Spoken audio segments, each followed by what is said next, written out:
So before we move on to look at our last application of adjacency matrices, you need to understand how to multiply two matrices together. And I'm just going to give you a fair warning right up front. Uh, Matrix multiplication is a little on the non-intuitive side. Okay, but uh, there's not a lot of things you can do with matrices. There's a whole field called linear algebra that does nothing but study matrices. Um, they're an exceptionally useful device, so it's worth taking a little time to get your head around this. So the way we're going to do this, we're going to start with two one-dimensional matrices. The first one with the A's is what we would call a row vector. A vector is a one-dimensional matrix. In this case, because it only has the one row, and I would call the B matrix a column vector, again, because it only has one column. So to multiply these together, I'm going to take the left-hand element of the row vector and the top element of the column vector, multiply them together. Then I'm going to work my way down. I'm going to do A11, B11, A12, B21, A13, B13, and so on all the way to the end. Once I've done that, I'm going to have n numbers now, right? Once I've done that, I'm going to add them all together. And that's going to be my end result. So what we call the scalar product. Scalar refers to something that is a number, right? Not a vector or a matrix, but a number. And that's what we're going to end up with here. If we want to write this a little more compactly, we could do this using our sigma notation, right? And it would look something like this: the sum from 1 to n of the product of the A's and B's. And you notice that it's only the kind of the inside indices that are changing. Okay, so how can we parlay this into multiplying two matrices together? Well, I've got two matrices here, right? Two just generic matrices, A and B, and I'm multiplying them together, and we get this matrix with all the C's in it. And what I want to do is I want to define kind of a formula, if you will, for determining what the value of C sub ij is. That's the values in the result matrix on the right, in terms of the A's and B's. Now, one thing I do want to point out, because this is again a very weird thing about matrix multiplication, the size of these matrices. The first one is m by n. You can kind of tell by looking at the index of the bottom right-hand element. The second matrix is an n by k matrix, and the result is an m by k matrix. You notice how the middle two numbers, the two n's, are the same.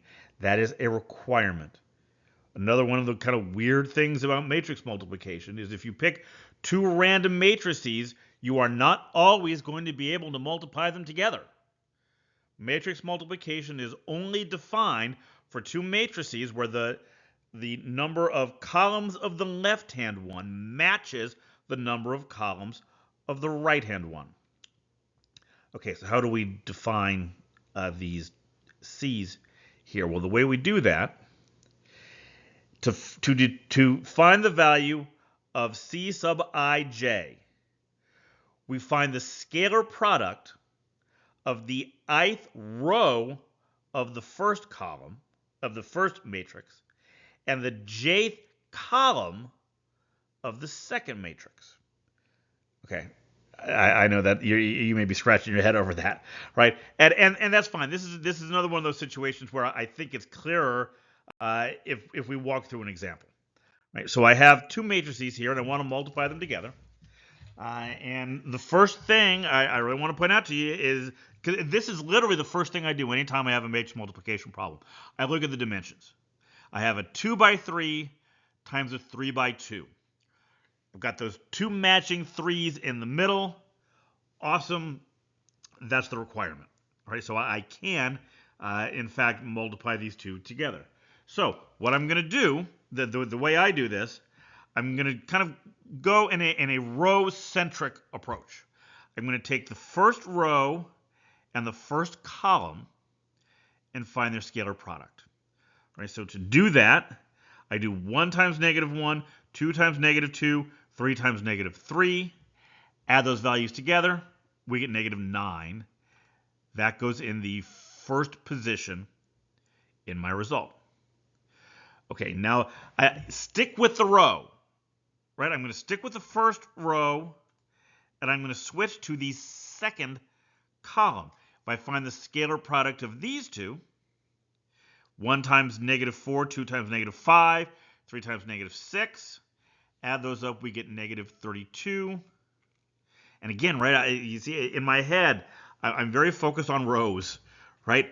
I keep the row constant in the first matrix, and that gives me the first row in the result matrix.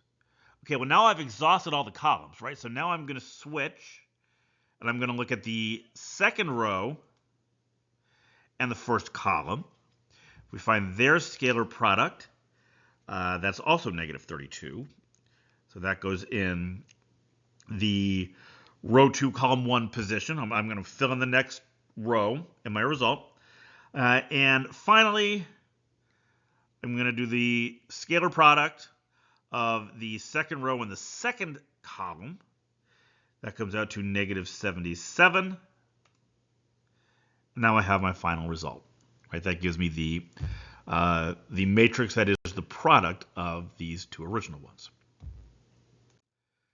Okay, so before we move on, and I've got some more examples, right? There'll be some links on the final slide here to some more examples of this. But there are two additional things we need to define. First is this idea of an identity matrix.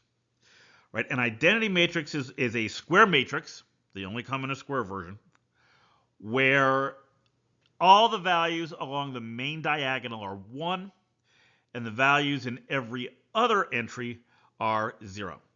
And I'd encourage you to confirm for yourself that this does behave like an identity element. Right? Remember, when we're talking about numbers, the identity element for multiplication is 1, because 1 times any number is just that number. Right? Pick a random 2 by 2, 3 by 3 matrix, just throw a bunch of random numbers in it, multiply it by by I2 or I3, the 2 by 2 or 3 by 3 identity matrix, and you should see that you do get the original matrix back. And one last thing that I wanted to find here is exponentiation. And we do it in exactly the way you would think we're going to do it. To calculate a to the k power, it's just a times a to the k minus 1 power. Right? So this is really identical to the definition for exponents that you saw probably all the way back in Algebra 1 class.